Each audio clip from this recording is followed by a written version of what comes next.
Good morning, everyone. I want to thank everyone for joining today. We have a couple of great guests, and I know that a lot of you are excited to join our webinar today. Let's do a quick round of introductions before we get started. I'm Tom Lazaroff. I'm the CMO of Netki, and I'll be your moderator and host today. Our two guests are Justin Newton, who is the CEO and co-founder of Netki. Welcome, Justin. Hi, thanks everybody. I'm glad to have you here today. And we also have Andy Grant, who is the VP of Marketing for Hedera Hashgraph, and we are thrilled to have Andy here as well. Welcome, Andy. Thank you very much. We're really glad to be here. Okay, great. So let's get started. And I think the first and foremost, the question that I think people have on their minds is, what and why is KYC? What do we need to do and why? So Justin, why don't I ask you to kick this off? Sure. So, basically, if we look back at what's going on here around sort of who has KYC and AML requirements inside of the crypto space, it's basically, the high level of that is that it's any company where they're actually managing crypto or the private keys on behalf of their users. So that can be wallets, that can be exchanges, that can be OTC desks and others. And one of the things that comes up inside of the crypto environment is because of the nature of crypto assets, that they are permissionless, that they're borderless, et cetera, it typically means that in most cases, if you're running a crypto-based network, the activities and transactions are already considered high-risk activities. Versus traditional banking, where because of the closed nature of those networks, the network itself has controls. And so there can be less requirements that are put on the companies that are operating on top of those networks. And then, as we've seen inside of the space, not following requirements around things like AML, KYC, et cetera, can lead to fines for the companies. And in extreme cases, it can lead to criminal prosecution for some of the folks that are operating on those operating those services. Okay, and it's primarily for protection against money laundering, fraud, and funding terrorist organizations that these laws are even in place. Or that's the idea behind them. That's right? Yeah, absolutely true. I mean, fraud isn't necessarily the main target of it.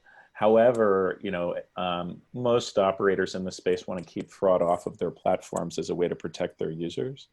And a strong AML and KYC policy is typically one of the best controls that you can have in place against fraud. Frankly, because fraudsters really don't want you to know who they are. Got it. Okay, well, let's talk about that, because fraud does happen. Yeah, absolutely. And so, we do see that identity fraud and identity theft do happen on these crypto networks, and they happen for a variety of reasons. In some cases, it's because there is a bad actor that wants to hide their activities. They want to move funds without people knowing who's moving it. Or in other cases, with platforms like rewards platforms or voting platforms or things like that, people may just want to create a large number of fake accounts, effectively like a Sybil attack, in order to either be able to garner an excessive number of rewards, or to be able to fake the votes on the system and be able to control the direction that votes would go in. This is something that we see pretty regularly operating inside of the crypto space. We see either documents that were stolen from another exchange or service provider, or in other cases, we see, frankly, documents where the owner of the document basically sold an identity kit that contains a scan of the passport, scan of the person holding the passport, a scan of them holding a white piece of paper like this, so that you can just draw whatever you want on it, like a green screen,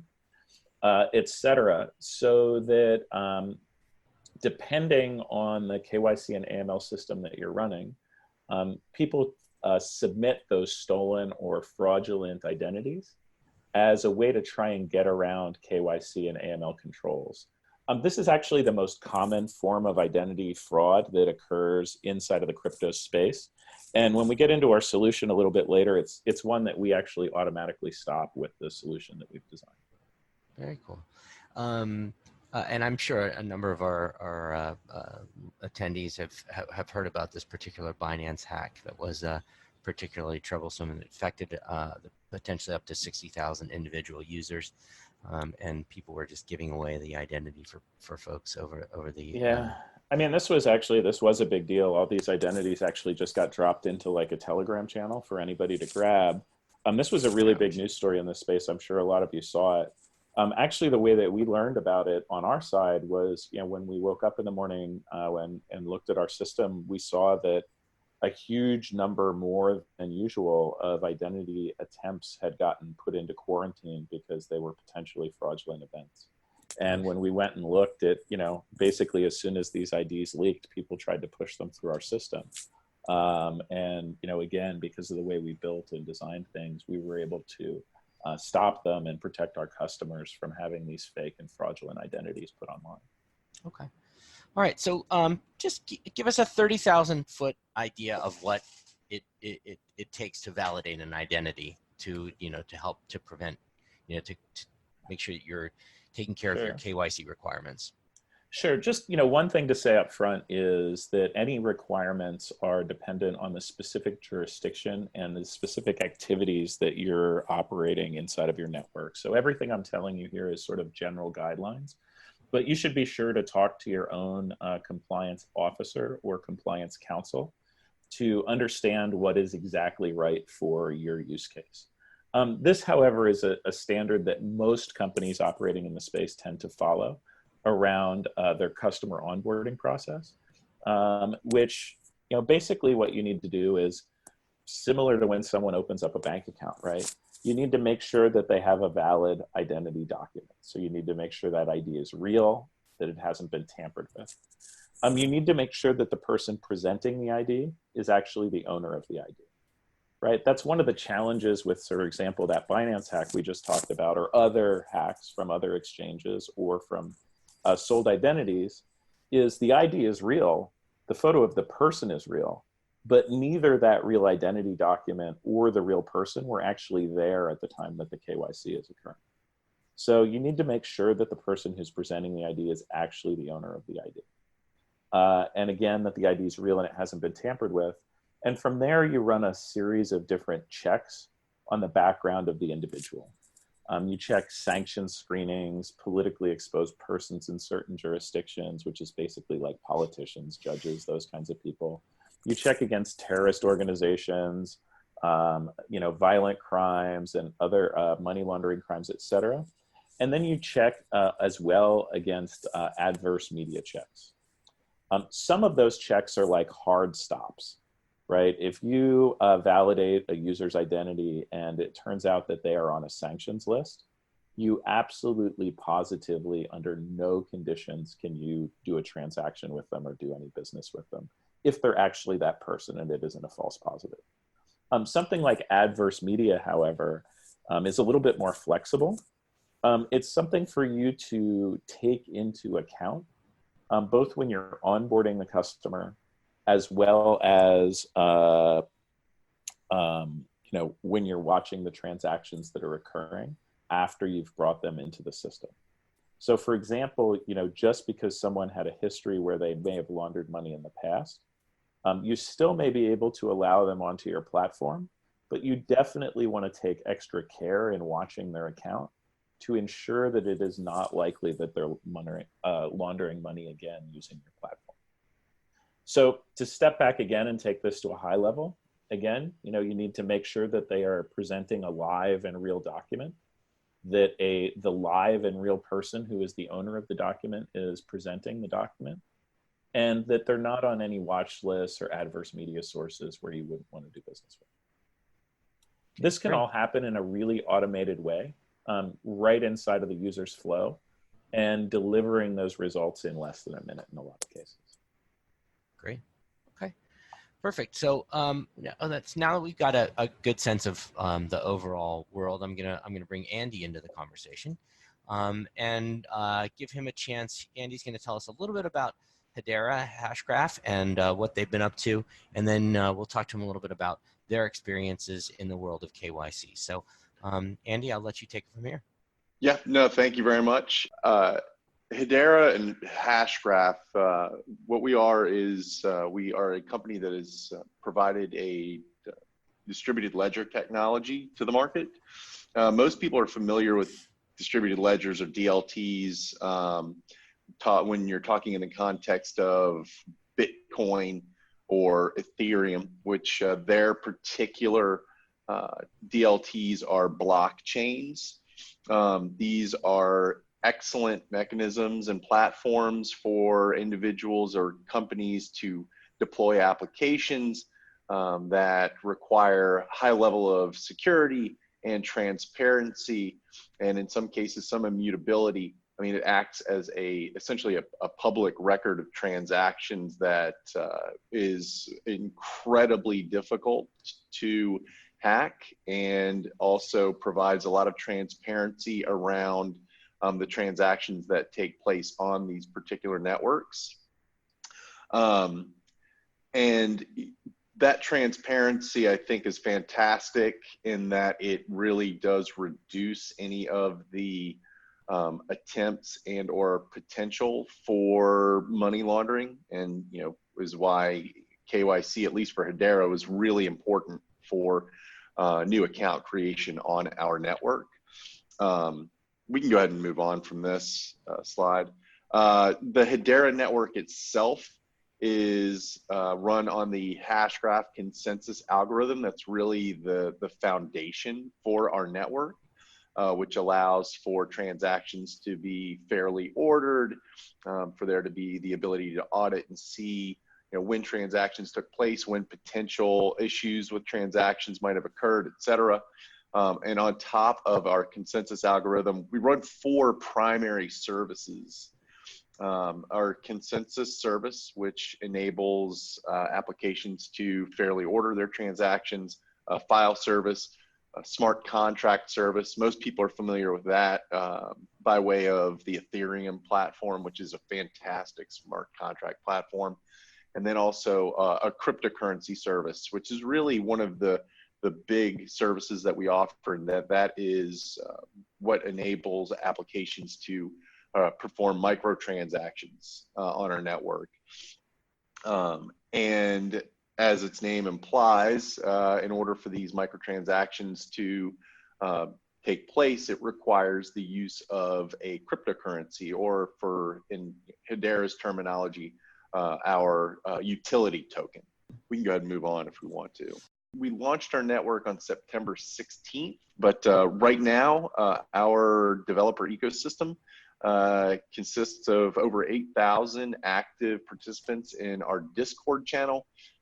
This time last year, we had our first annual developer conference, which is held where Hedera's headquarters is located, which is in Dallas, Texas. We are very, very fortunate to have a global meetup program that's led by about 150 local event organizers around the world, with over 15,000 individuals that participate in their local meetups. Our network is essentially separated into two types of networks. One is our production network, which is our main network, mainnet, which is where all of the dApps that have been brought and are ready for production are launched on our main network. Then we also have a test net, which is a network that enables developers to perform testing and development without actually pushing their applications live.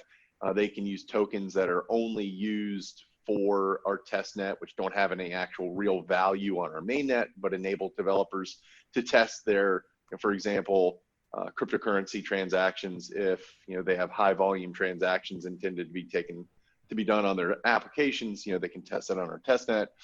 And currently we have over 500 dApps. Those are decentralized applications that are either in testing on our testnet or have been deployed on our main net. Prior to us pushing our network live on the 16th, we ran a community testing program that enabled us to have users create accounts on our main net. When someone creates an account on our main net, we actually seed their account with 5 of our tokens. Our tokens are called HBAR. That's our cryptocurrency. So we seed new accounts with 5 HBAR.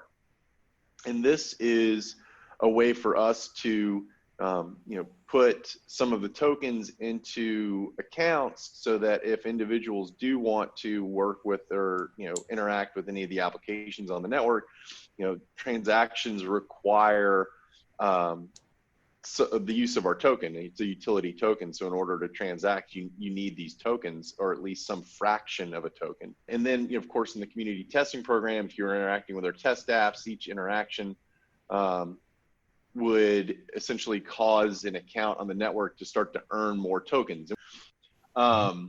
And by having this essentially a program in place where if a user just created an account and interacted with these test applications, we were paying them. So really what it came down to, we're essentially paying them in our token for helping us test the network. Yeah. Well, nobody's going to turn down free money. So, we had a lot of interest in the program, which was great. These numbers are interesting. The numbers here seem somewhat at odds with each other in that we have over 85,000 accounts initiated, or account creation attempts initiated on our network. But yet we have just over 15,000 actual mainnet accounts that are live on the network. And this disparity in these numbers is actually due in large part to an issue that we had been experiencing in making sure that individuals that were creating an account on our network were properly vetted through a strong and secure KYC process. Take us back a little bit, to that start. You launched the testing program. Mm-hmm. And I mean, that's an exciting time for the company, right? I mean, that's like a big milestone and where you're going. And then tell us a little bit what happened. What did you first start to notice that something might not be right? And we did actually have a KYC provider in place prior to working with Netki. One of the challenges that we experienced in the first phase of community testing was that, especially once the testing program went live, we started to see a massive spike in account creation attempts. And a lot of these attempts were, until we stopped account creation altogether, there were accounts that were getting through that were using or reusing identity documents that were being created in high volumes that were not being caught in what we felt were being caught in a way by our previous KYC provider that would really limit what clearly was turning out to be fraudulent attempts at account creation.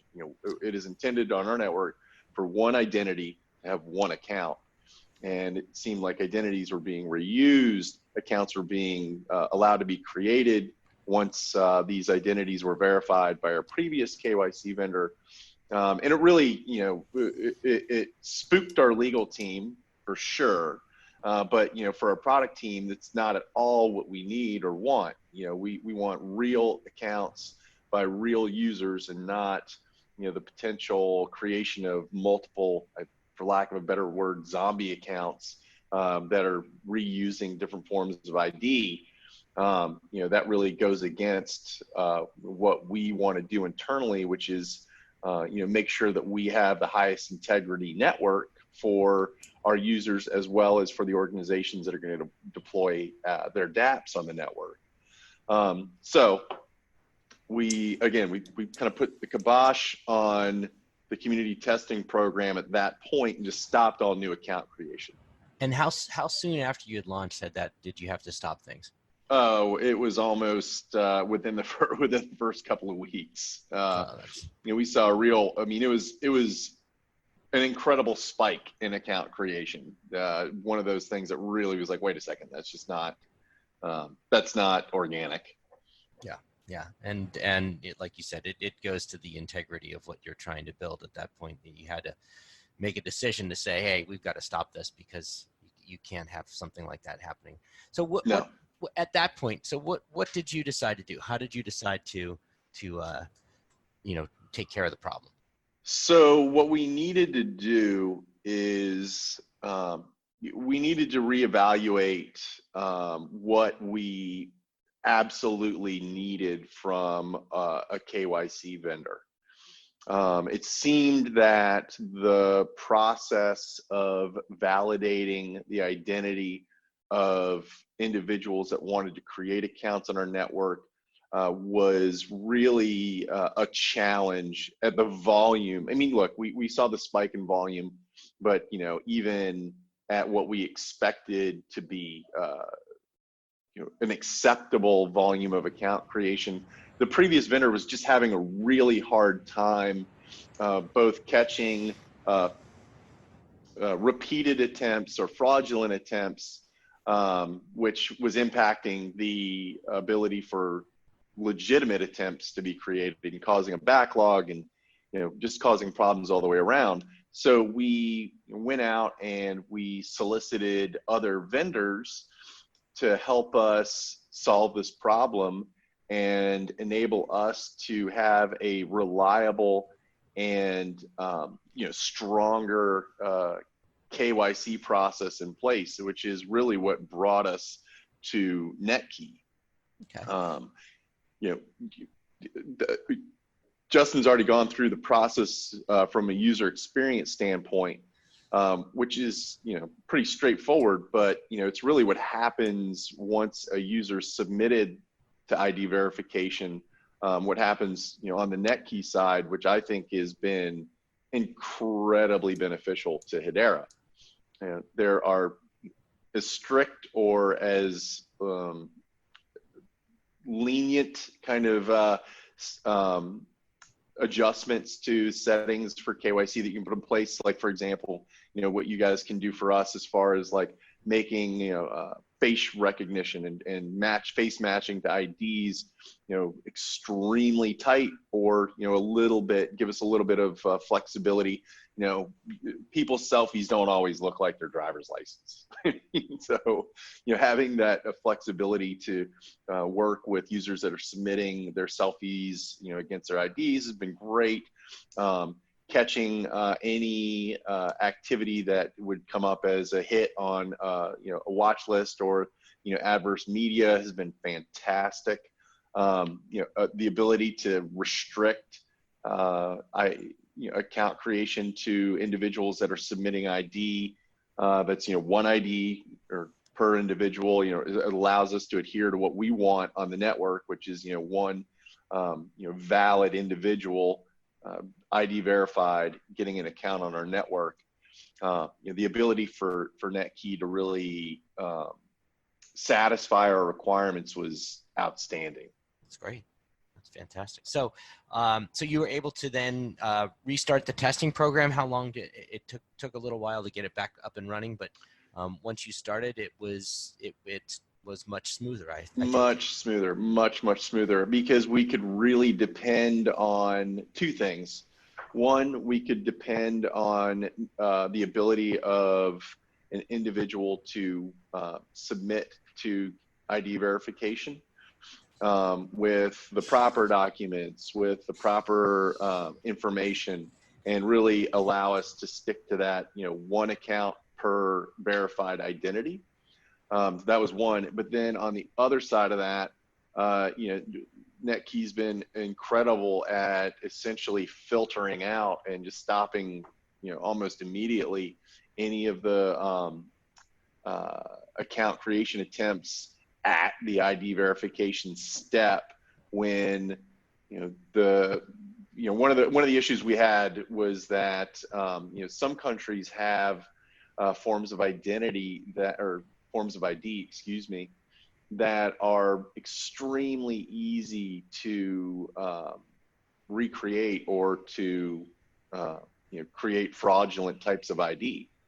One example of that would be some of the personal identification cards that are distributed in India, for example.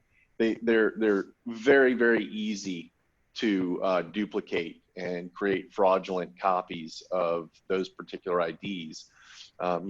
Those are immediately filtered out. Those submissions are immediately filtered out. Another example that I think is just fantastic is, we do focus a lot on the APAC region, or Asia Pacific region. And, for us, I'm looking at South Korea specifically, one thing is, with all over Asia, different forms of ID are submitted, with, different characters, and Netki is able to process, whether it's in Korean or Chinese or Japanese, it's able to handle forms of ID that are using those characters. And, I think that has just been great. Great.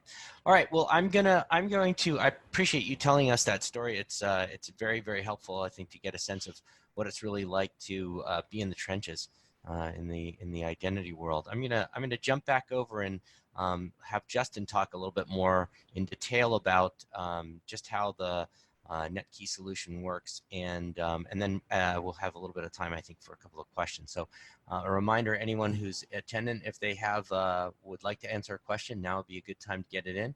We're looking through them right now. We'll try to reach as many of them as we can. So Justin, let's talk a little bit about Netki and how the solution works, to give people a little bit more sense of what it does. Yeah, I'm happy to do that. So, our system, we make it super straightforward and easy, both for the end user as well as for our integration partners. For our partners, we have a couple different ways that you're able to integrate with our solution. One is by utilizing a mobile app that we've already got deployed in the App Store. And the other is by integrating our native iOS and Android SDKs into your own app. In either case, from the user's perspective, the experience is super straightforward and simple. They're going to take a photo of the front of their ID, the back of their ID, and a live through the lens of the camera selfie. But on the back end, we're actually doing quite a bit of work during that process. We've actually moved the computer vision and machine learning out to the device itself. And we do that to both improve the quality of photos, as well as reduce the opportunity for fraud. In terms of reducing the opportunity for fraud, some of it's really straightforward and simple. The first is that the images actually have to come through the lens of the camera. And on the back end, we can detect if it's a photo of a photo or a photo of a computer screen. And that's the mechanism that we use to automatically catch the most common forms of identity fraud online.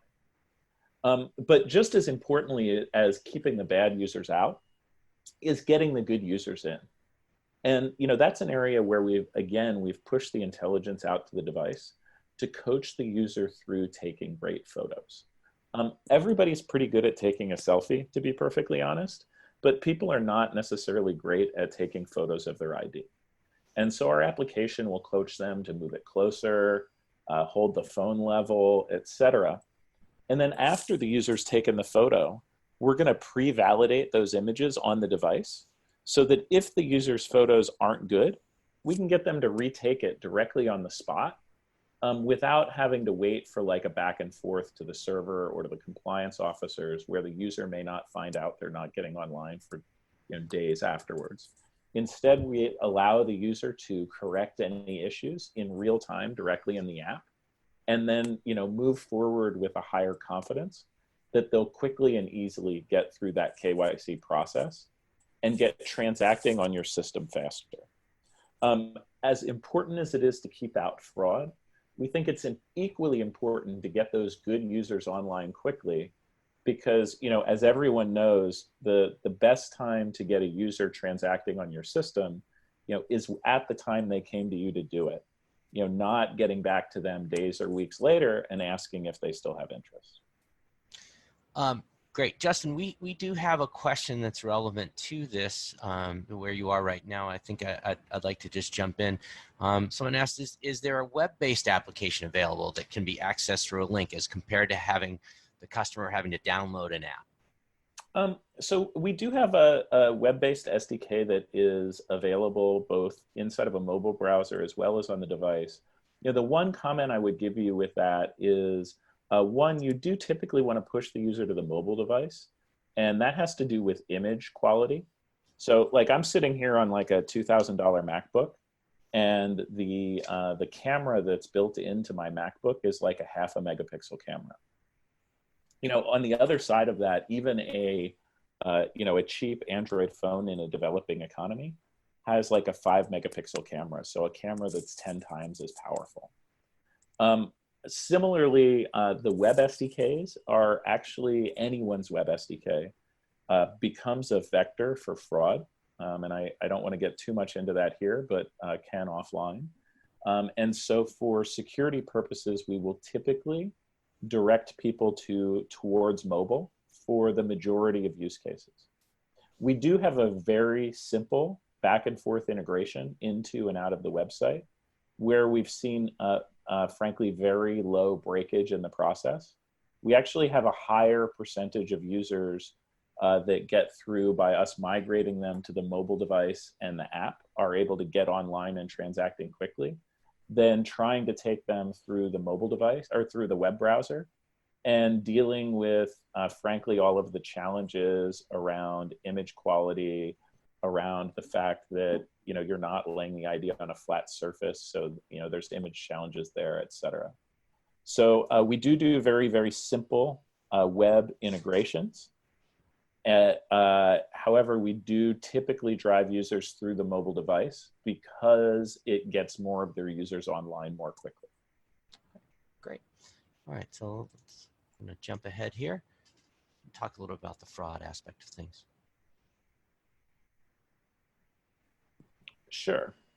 So, you know, on the fraud prevention and detection, we talked about a couple pieces that we did on the anti-fraud side earlier around catching these photos of photos or photos of computer screens.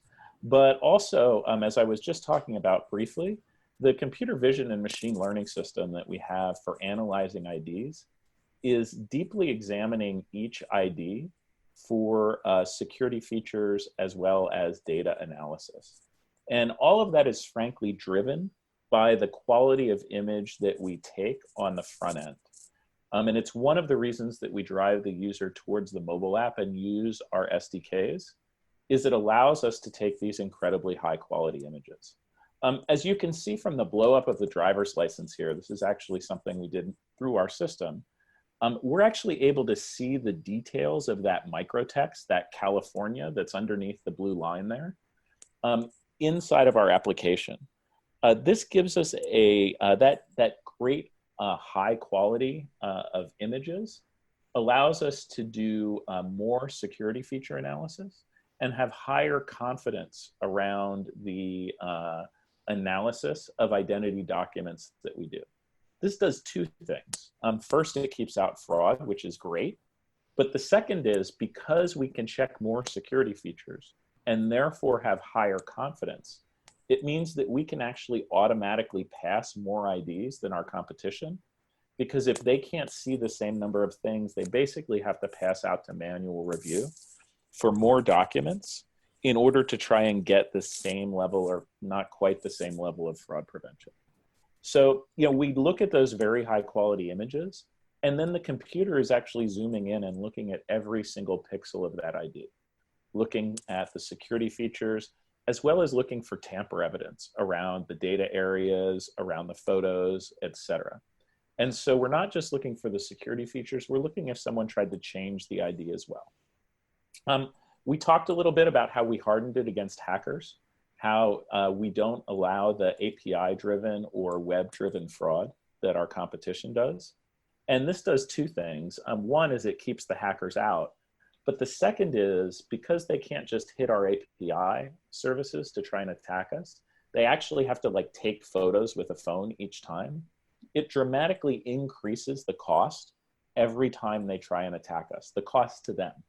So we reduce the cost to us in preventing the attacks and drive up the cost to them in making the attacks, which over time reduces the number of fraudsters that even try and come into your system. As Andy talked about earlier, people have had to move away from our competitors because they haven't been able to keep this level of fraud prevention in place.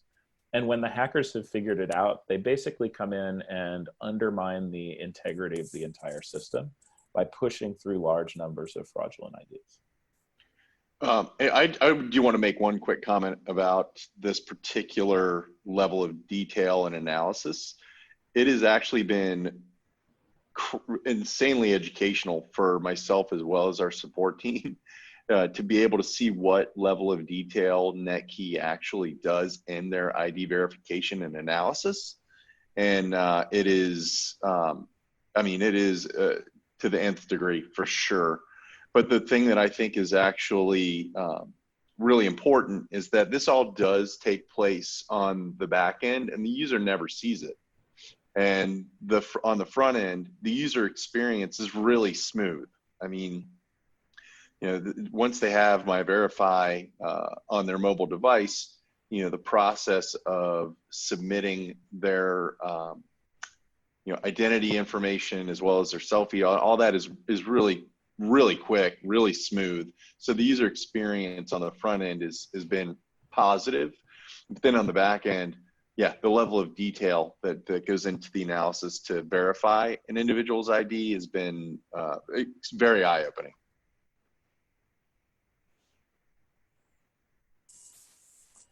Cool.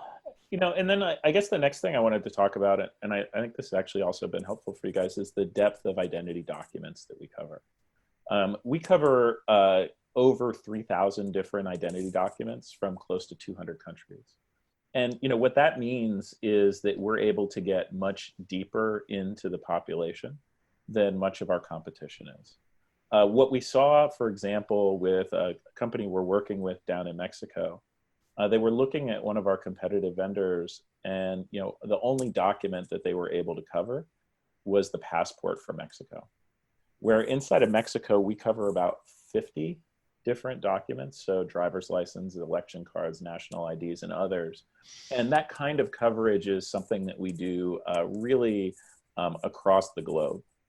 Similarly, we're able to read the identity documents and run the checks inside of their native character sets.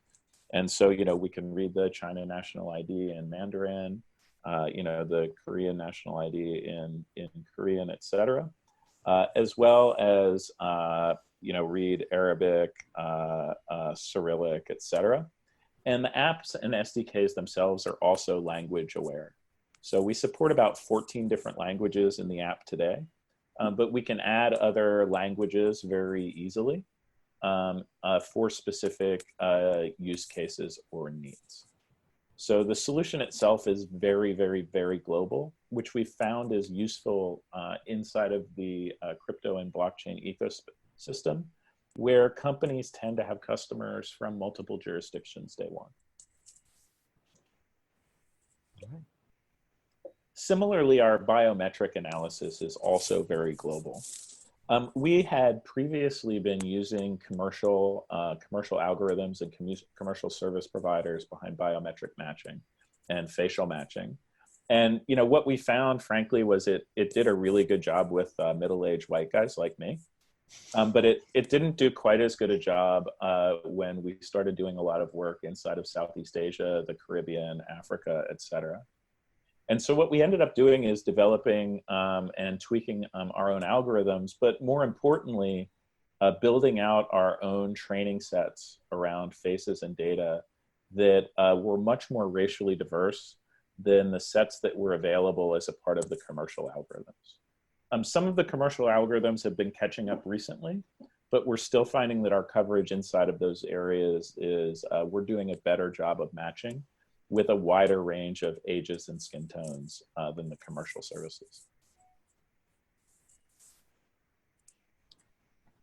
The dashboard itself is super easy and straightforward to use. So in addition to automatically passing through the majority of members, for those cases where a compliance officer does need to go in and review the record, we make it very fast and easy for them to be able to see what any issues are that they need to deal with, and to go through and resolve any of those issues and either decline or restart that user if they need to go through again, or to get them online and trading. We have a high-level summary screen that's available here. You can drill down into the individual users. And then once you've drilled down into an individual user, there's a high degree of detail inside of the individual record. We show you not just the result that we got, but we actually show you all of the, or make available to you all of the data that we use to lead to that decision. So, you know, I had talked about, like, on a driver's license, we're checking somewhere between, 25 and 50 different security features on that ID. We actually give you the results of every single one of those checks in addition to the summary at the top. And then, on the back end, we integrate directly with your API as well as via real-time callbacks. Integration itself is something I think I talked about a little bit earlier. We have both mobile apps as well as SDKs that you can build into your own app. We have for the compliance officer, we have the real-time dashboard.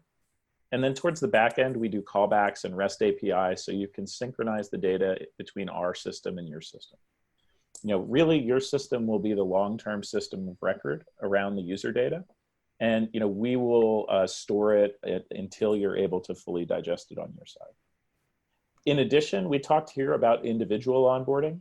We also do onboarding for corporations or institutional investors. Obviously, that doesn't start with like a selfie of the office building, but would start with a PDF or web form that the person's filling out with information about the corporation, attaching supporting documents, who are the underlying beneficial owners, et cetera. For those of you that are working on platforms related to securities, we can do accredited investor validation through partners. And with the new FATF and travel rule requirements that are coming out for all virtual asset service providers globally, we have our Transact ID product, which has been a live solution to travel rule since 2016. We just have a couple more minutes, and you might just we wanted to give a sampling of some of the customers that that Netki works with currently. But I think at this point we have time for maybe one or two more questions before we have to wrap up. Is there anything else that if you wanted to ask a question, now would be the time to get that in? Andy, is there anything else that you wanted to talk about before we're able to wrap up here?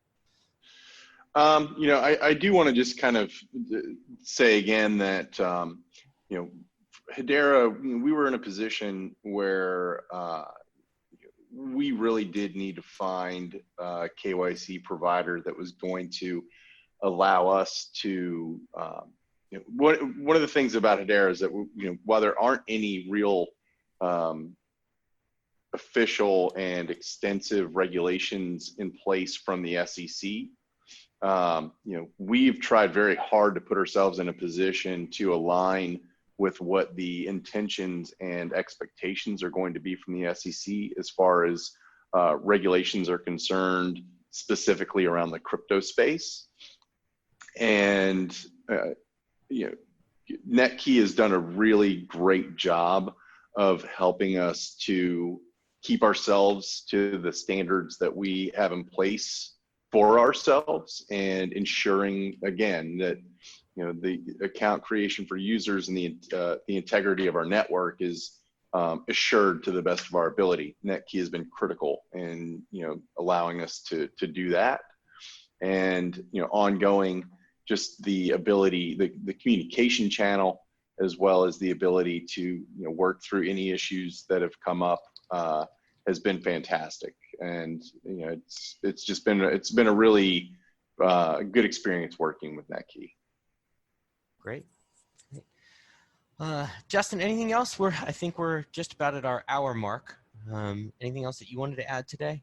No, I mean, I think that this was great. Andy, thanks for joining us today. Everyone, thanks for joining the webinar. And, if anyone has further questions on this, obviously we would love the opportunity to follow up and answer any of those questions.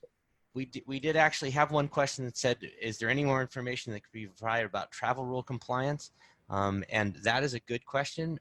It is also a good segue to letting you know that we will be having a webinar devoted to that topic entirely. It would be, I think, a disservice to try and answer it in the space of about a minute here. But be on the lookout. We will send out information when we have the final date nailed down, but we're looking to get that done in the next few weeks. So also, if you drop us a note to info@netki.com, we can go ahead and share some materials with you around travel rule in the meantime. Exactly. Great. All right. Well, we thank everybody for attending, and we'll have a link set up for this recording that everybody can view afterwards. So we hope everyone's enjoyed this. Again, thank you to Andy and thank you to Justin, and hope everyone has a great rest of the day. Thank you.